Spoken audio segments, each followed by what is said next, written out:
nababaza nagize amatsiko cyane urumva ko unafite experience mu kuba ku muryango maze imyaka irenga 8 muri family therapy niko navuga kubera iki muri ku mwabaye nk'impuruza ku mwana w'umukobwa habaye iki inzira y'amakobwa barabidusobanuriye ibibazo umwana w'umukobwa ahura nabyo intambara ahura nazo inzitane n'amahura nayo kuva avutse kugera ashaje arwanirira makobwa nkuko babitubwiye nawe uragenda bitubwiraho kubera iki muhagurutse muri guhuriza umwana w'umukobwa habaye iki urakoze cyane kubaza ikibazo cyiza impamvu twahagurutse guhururiza cyangwa se kongera kubijwi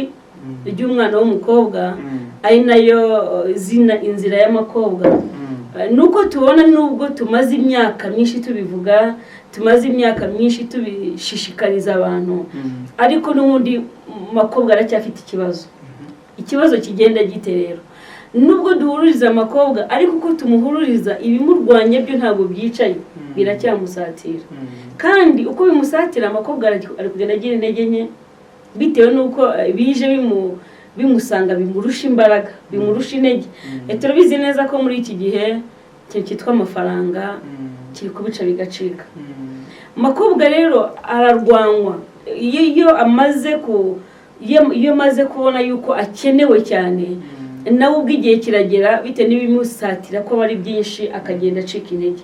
turimo turamuhuruza mu buhe buryo rero turimo turashaka kugira ngo tugaragarize abantu cyangwa se kamere ku gitsina gore cyangwa se umwana w'umukobwa turimo turamuhururiza ariko nawe tumusaba kongera kwisobanukirwa turimo turamusaba kongera kwiga burya ni byiza kwibwiza ukuri burya nubwo umubyeyi afata ya mbere akagutekereza nk'umwana ariko nawe ugomba gufata umwanya ukavuga uti ubundi ngewe ndi gushakirwa minervare ndi gushakirwa pad ubundi ngewe ndiki ese ndateganya kuzaba nde ese ibyo umuryango wanjye uri kurwanirira ko nageraho kuko ni proud yabyo ibyo ndi gushaka kuba nageraho mbifashijwemo n'umuryango kuko nanjye mfite ubushake bwo kubona bisigasira muri urwo rwego rero tukumva cyangwa se tukanasaba dufashijwe n'Imana yuko twese hamwe nk'abanyarwanda twahaguruka gutera ingabo mu bitugu makobwa nubwo arimo ararwanwa nubwo ibibazo bihari ariko natwe tukagerageza gushyiraho akacu kuko buryo iyo umuntu bajya bavuga ngo ufite urusegura anagijose oya ntabwo twifuza ko makobwa yirara ibibazo birahari nibyo bimubangamiye birahari nibyo ariko akomeza arwane natwe turahari turazakomeza tumuvugire ariko nawe ashyireho ake yongera amenye icyo ashaka n'iki ese intego ye ni iyihe ari nayo mpamvu gushinga uyu muryango utabogamiye kuri leta inzira y'amakobwa twagira ngo tugaragarize abantu tubwire isi tubwire abanyarwanda yuko burya amakobwa iyo asigasiwe atanga umusaruro ariko amakobwa iyo atereranwa byanze bikunze ubuzima burangirira ntabwo ari ibanga tujya tubibona abana b'abakobwa batangira amashuri ariko yageze hagati akaba yararwanye mu wa mbere mu wa kabiri mu wa gatatu ariko akageza igihe makobwa ye ukuntu irushaho kugenda ishakishwa ukuntu irushaho kugenda ihigwa agerayo akamanikira ubuzima amaboko umuntu utazi makobwa ye ngo ushatse kuvuga iki ndasobanura yuko ubundi igitsina gore cyangwa se igitsina kobwa iyo twashize mu kinyarwanda gitomoye ni makobwa ariko no kuvuga ngo ni imyanya ndangagitsina ye iyo tuvuze umukobwa ntabwo tuvuga umutwe ntabwo tuvuga isura ni imyanya ndangagitsina ye ni ukuvuga ngo iteka nkunze kubwira nk'abakobwa duhugura tuganiriza nkamubwira ngo nubona umuhungu akwinjirira cyane akwitayeho cyane mbere yuko witwararika ikindi menya ko hari ikintu ashaka yego hari ugenzwa n'urukundo ariko ntabwo aza bimwanditse ku gahanga ariko bitanyivuga utoke uko agenda asatira nyereka ko nkunze anyitayeho anyishimiye reka ngende mwishe amakobwa reka ngende mwima umwanya ngende mwima mbese ngende shiraho imipaka ituma ndinda amakobwa yego urukundo ruza igihe nikigera yuko makobwa azayihabwa tubyemerewe n'Imana n'umuryango ukaduherekeza makobwa azagiraho uburenganzira ariko uyu munsi mu gihe ubona umuhungu za I love you zabaye nyinshi, amagambo meza y'urudaca agenda asatira, menye neza yuko si wowe ushakwa, si uko uteye neza, si isura, si iki, oya, makobwa ari ku isoko. Ni ibihe bibazo by'ingutu mubona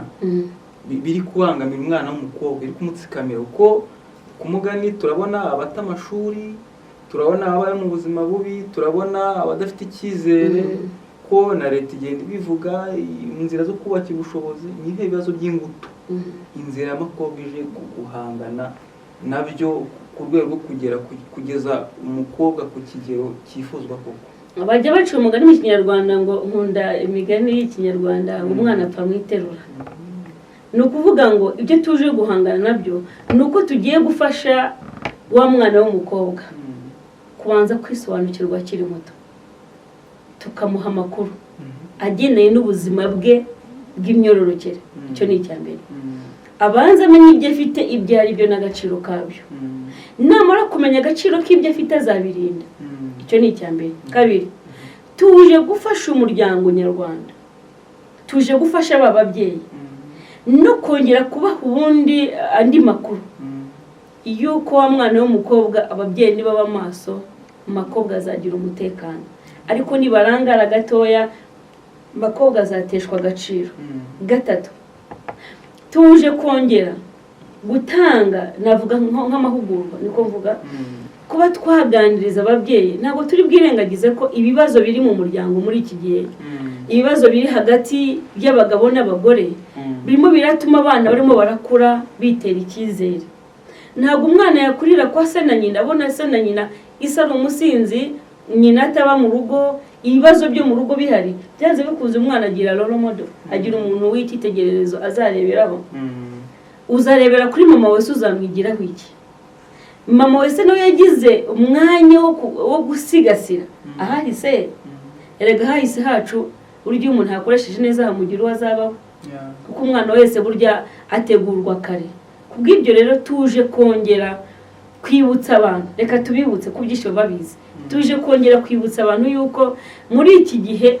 igihugu cyacu gifite ibibazo byinshi by'ingutu, kandi biri guterwa n'ibintu bibiri, niko navuga ku ruhande rwanjye.